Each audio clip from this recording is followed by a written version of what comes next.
Those of us in journalism who cover race relations in America often hear it said that there's as much strain between black and white Americans today as there was before all the landmark civil rights legislation in the 1960s. It is impossible to miss how this trial has sharply defined black and white opinion about justice. Now, from the very outset of the trial, the ABC polling unit has found that black and white Americans may hear the same evidence, but they do not reach the same conclusions. Look at this. 1 month after the murders, in July last year, 63% of whites thought Simpson was guilty. 65% of blacks thought he was innocent.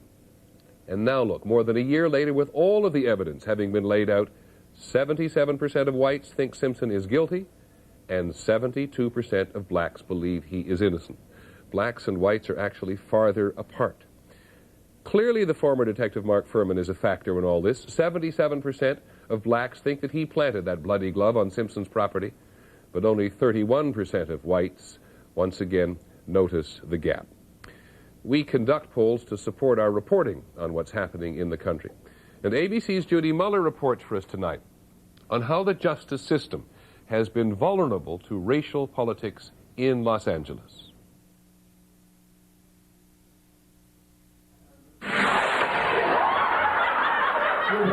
For a crash course on how this trial divides down racial lines, just listen to the jokes. OJ has strange blood. Yeah, very strange. He's always showing up places he's never been. Comedian Paul Mooney's routine is based on a single premise, that OJ Simpson is innocent. And OJ's little black friend comes in. Yeah, OJ dreamed about doing it. Now you can get arrested if you're black in L.A. for dreaming. Martin Luther King had a dream. They shot him. White comedians, on the other hand, have a different take on the subject. OJ Simpson had no trouble fitting into a second pair of leather gloves this week. Simpson then asked the court, "Can I keep these? I lost my old ones." That disparity, that chasm in our perceptions, is borne out not just in the polls, but in conversations all over town. At a hair salon that caters to African Americans. Based on what I've seen so far, I think he's innocent. And not just because I want him to be, it's just based upon the facts that have been given. All the evidence points back to the police department, and it looks like a major setup to me.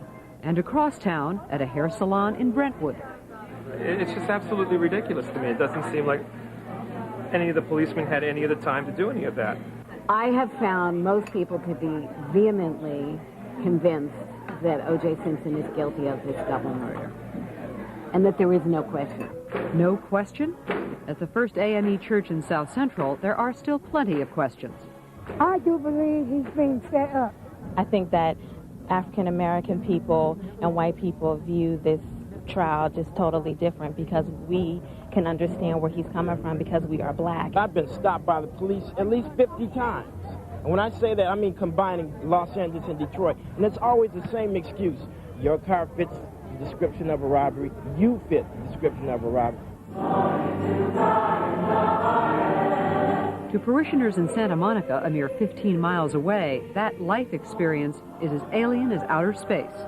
I really believe the police force did their job and did it correctly, and I cannot see any way that the framing of O.J. is something that is valid. Not at all. Why would they frame O.J. Simpson? What would be the motive? What would be the reason for doing such a thing? Given the perceptual gap that we see in the community at large, the question naturally follows, will that same gap be reflected in the verdict of the jury? A jury made up of 9 African Americans, 2 whites, and 1 Latino. This jury will look at the evidence much more carefully because they are black. Dennis Schatzman is covering the trial for the Sentinel, an African American newspaper. Black juries convict black people all the time. All the time. But you're saying they require more proof? That's right. Because why? Well, because of 360 years of history that suggests that, when all things being equal, black people would get screwed by the criminal law system. And things certainly have not always been equal for African Americans in Los Angeles. No justice in America, not for the blacks! The Simpson trial is playing out against the backdrop of the Rodney King beating and the riots. Riots triggered when a mostly white jury in Simi Valley acquitted the white officers. Many people here assume that District Attorney Gil Garcetti took that backdrop of racial tension into account when he decided to try the Simpson case downtown, where he would get a racially mixed jury, rather than here at the Santa Monica courthouse, which is closer to the murder scene, but where he likely would have gotten a predominantly white jury. But Garcetti insists the reasons were logistical, including better security downtown. Nevertheless, he believes a racially mixed jury is a plus. If you have this jury comprised with 9 African Americans come back and tell everyone, proof beyond a reasonable doubt, he committed the crime, you are sending a tremendous message to everyone in this country. Whatever the reason for Garcetti's venue decision, it has already triggered criticism. It is a blunder of colossal proportions from which the prosecution may never recover. Los Angeles attorney Barry Tarlow says the choice of venue was critical, not because of race alone, but because of life experience. The experience of jurors who live in Brentwood or Santa Monica is very different from the experience of those who live downtown. Because people have grown up in a certain part of town, they view the world differently. That is simply the reality. It's not that African Americans are going to mindlessly vote for OJ Simpson simply because he's a brother. I mean, that's not what it is. It is they have to sit there and filter the evidence that they are hearing from these police officers. And these police officers, of course, include Detective Mark Furman, the heart of the defense's conspiracy theory, the man Johnny Cochran has painted as a lying racist capable of planting key evidence. We're seeing a case which is being presented, if you will, on AM by one side and FM on the other. Very, very different cases designed to appeal to very different people. If the defense wants to withdraw the race card... The prosecution's case, says Vinson, has focused on the evidence, while Cochran has focused on experience. I think that, indeed, Mr. Cochran is playing to the race card, but I don't believe, one, it's cynical, nor do I believe that it is necessarily inconsistent with his advocacy. Remember, he is an advocate. His job is to appeal to those jurors on that case who are going to find O.J. Simpson either not guilty or have significant doubt about his guilt.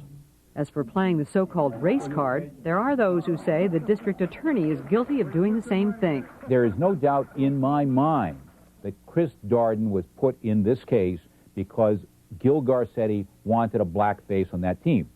Chris Darden knows that. Chris Darden may think he's a good lawyer, Chris Darden may be a good lawyer, but he is on this case because of his skin color and for no other reason. Certainly, Chris Darden has played a sensitive and sometimes agonizing role in this case. Back in January, when the prosecution first fought against the defense plans to question Furman about his use of the word, it was Darden they sent in to do battle. It is the filthiest, dirtiest, nastiest word in the English language. It will upset the black jurors. It'll give them a test, and the test will be, whose side are you on? The side of the white prosecutors and the white policemen? Or are you on the side of the black defendant and his very prominent and capable black lawyer? That's what it's going to do. Either you're with the man or you're with the brothers. Cochran, whom Darden had always considered a friend, struck back, and in a very personal way. I am ashamed that Mr. Darden would allow himself to become an apologist for this man, to justify the fact he's a police officer. Cochran did not call Darden an Uncle Tom in so many words, but he didn't have to. The theme of us versus them is a familiar refrain in Los Angeles, both inside the courtroom and out. When you talk about justice in this country, you know, Richard Pryor made a joke in the 60s that justice, when it comes to black people, you look and you find just us. And I think it's the same in the 90s. Not very much has changed. It's stunning, you know. I mean, and I had actually carpooled for a while with a woman who was African American, and we would talk about racial issues a lot. And you know, in her mind, O.J., Mike Tyson, and Michael Jackson were evidence of it, like how the white world conspires to bring successful black men down. And I couldn't even begin to talk about that with her because she was so convinced that it was a conspiracy that I didn't know what to say. If O.J. Simpson is acquitted, some predict a cynical reaction from many whites who will conclude that a celebrity black defendant will never be convicted by a predominantly black jury. Oh, no question about it. That would be the fallout. This would be the Simi Valley case in reverse. African-American jurors will not convict a black defendant. That is a myth, but that will be the mindset and the spin put on it by those who personally believe that O.J. Simpson committed a double homicide on June 12th. If there's a conviction, however, will it conversely have more credibility because it was a largely African-American jury. Well, you're talking about, you know, can a spaceship go to the sun? It's impossible. I can't see this jury convicting him under these circumstances right now. Circumstances being? No evidence. Amazing. But accurate. But accuracy, as we have seen, is in the bias of the beholder. No matter what verdict these jurors reach, if they reach one at all, it may only widen the divisions this case has so dramatically exposed. I know he's innocent. He didn't do it. Personally, I feel like he's innocent. I don't think he did it. Not guilty. I have to say I think he's guilty. I believe he's guilty. Yeah, I feel like he's guilty. Seems to me like he's guilty. I don't think he's guilty. He's guilty. Innocent. Guilty. America, 1995, The Great Divide. We'll be back in just a moment. Coming next, the ABC News legal analysts on what to expect from the jury when they begin deliberations, when this ABC News special continues.